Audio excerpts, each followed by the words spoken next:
करीब 2005 प्राइवेट स्कूलों पर गाज गिरी है। 2005 स्कूलों को अब अपने यहाँ पढ़ रहे छात्र छात्राओं के पैसे वापस करने होंगे। करीब 60 लाख बच्चे ऐसे हैं जो इन 2005 स्कूलों में पढ़ते हैं और अब इन सभी स्कूलों को बंद करने का बड़ा फैसला ले लिया गया है। जी हाँ, इनकी मान्यता रद्द कर दी गई है। यही कारण है कि अब यहाँ जितने भी बच्चे पढ़ते हैं, जिन्होंने फीस भरी है, अब उनकी फीस इन स्कूलों को वापस करने का निर्देश दे दिया गया है। और अगर स्कूलों ने फीस वापस करने में आनाकानी की तो फिर अभिभावक इसकी शिकायत दर्ज करा सकते हैं।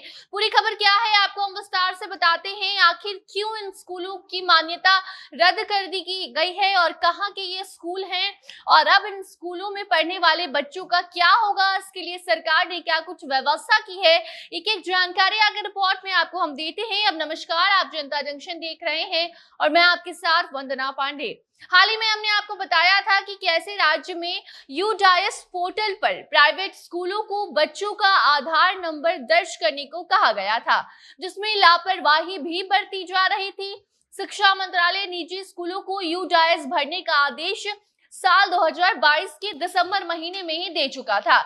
बावजूद इसके स्कूलों ने लापरवाही बरती, निर्देशों को पूरा नहीं किया, जिसके बाद सीबीएसई ने आखिरी चेतावनी भी दी थी कि सभी स्कूलों को पोर्टल पर यूडाइस पोर्टल पर जाकर जल्द से जल्द बच्चों का डेटा अपलोड करना है। खासकर बच्चों का जो आधार नंबर है वो अपलोड करना है, जिसको लेकर जब ये नोटिफिकेशन जारी किया गया सीबीएसई की वेबसाइट पर, उसके बाद भी निर्देशों का कोई असर नहीं हुआ। किसी स्कूल ने इसका पालन नहीं किया और अब यही कारण है कि राज्य के 2005 प्राइवेट स्कूलों का लिस्ट तैयार कर लिया गया है। इनकी मान्यता भी अब रद्द कर दी जाएगी और इन स्कूलों को अब बंद करने का बड़ा फैसला लिया गया है। जी हाँ, साथ ही इसमें जो बच्चे पढ़ रहे हैं, अब उनकी शिक्षा पर सवाल उठ रहा है कि आखिर अब इन बच्चों का क्या होगा, क्या इनका पूरा साल बर्बाद जाएगा या फिर उसी स्कूल में जैसे तैसे एक साल उन्हें पढ़ने दिया जाएगा। तो आपको हम बता दें कि सबसे पहले तो खबर ये है कि इन स्कूलों का जो लिस्ट तैयार किया गया है, उन स्कूलों को ये निर्देश दिया गया है कि जितने भी बच्चों की फीस इन्होंने ली है, इनके स्कूल में जितने भी बच्चे पढ़ते हैं, उनकी फीस इन्हें वापस करनी है। जी हाँ, और उसके बाद सरकार के द्वारा ये प्लान तैयार किया गया है कि जो भी बच्चे इन स्कूलों में पढ़ रहे थे, उनका जो नामांकन है, जो दाखिला है, वो सरकारी स्कूल में इस साल करवाया जाएगा, ताकि इनका साल बर्बाद ना हो, इनकी पढ़ाई बर्बाद ना जाए और वो इस साल में भी स्कूल छोड़ने के बाद भी अपनी पढ़ाई जारी रख पाए। आपको बता दें कि बच्चों की फीस से इन 2005 स्कूलों को वापस करनी होगी। बिहार के जिन भी स्कूलों का नाम इस लिस्ट में दर्ज किया गया है, जिसका यूडाइस कोड अब बंद कर दिया गया है, यूडाइस कोड जो दिया गया था वो छीन लिया गया है, रद्द कर दिया गया है, क्योंकि यूडाइस पोर्टल पर स्कूलों ने बच्चों की जानकारी, बच्चों का आधार नंबर दर्ज नहीं किया गया था। बार बार उन्हें ये आदेश दिया जा रहा था, चेतावनी दी जा रही थी कि अगर आपने बच्चों का जो आधार नंबर है वो दर्ज नहीं किया तो फिर आपकी स्कूल की मान्यता रद्द हो जाएगी। बावजूद इसके 2005 ऐसा स्कूल हैं जिन्होंने इस बात को गंभीरता से नहीं लिया, लापरवाही बरती और जिसका खामियाजा है कि अब इन स्कूलों की मान्यता रद्द तो की ही जाएगी, साथ ही 60 लाख बच्चे जो इन स्कूलों में पढ़ते हैं, उनकी फीस सब इन्हें वापस करनी होगी। और अगर स्कूल ऐसा नहीं करता है, क्योंकि कई बार ऐसा देखा जाता है कि निर्देशों की बात जो स्कूल जब ये निर्देश नहीं मानते हैं कि आपको यूडाइस पोर्टल पर बच्चों की जानकारी अपलोड करनी है, फिर वो स्कूल पैसे कैसे वापस देंगे, ये बहुत बड़ा सवाल खड़ा होता है, वो भी खासकर बिहार में। तो आपको हम बता दें कि अगर स्कूल वापस नहीं करता है फीस, तो इसकी शिकायत जो परिजन है बच्चों के, वो डीईओ कार्यालय में जाकर कर सकते हैं। बिहार शिक्षा परिषद ने सभी डीईओ कार्यालय को ये निर्देश दे दिया गया है कि अगर स्कूल ऐसी लापरवाही बरतता है, फीस वापस नहीं करता है, तो उनके ऊपर एक्शन लिया जाए।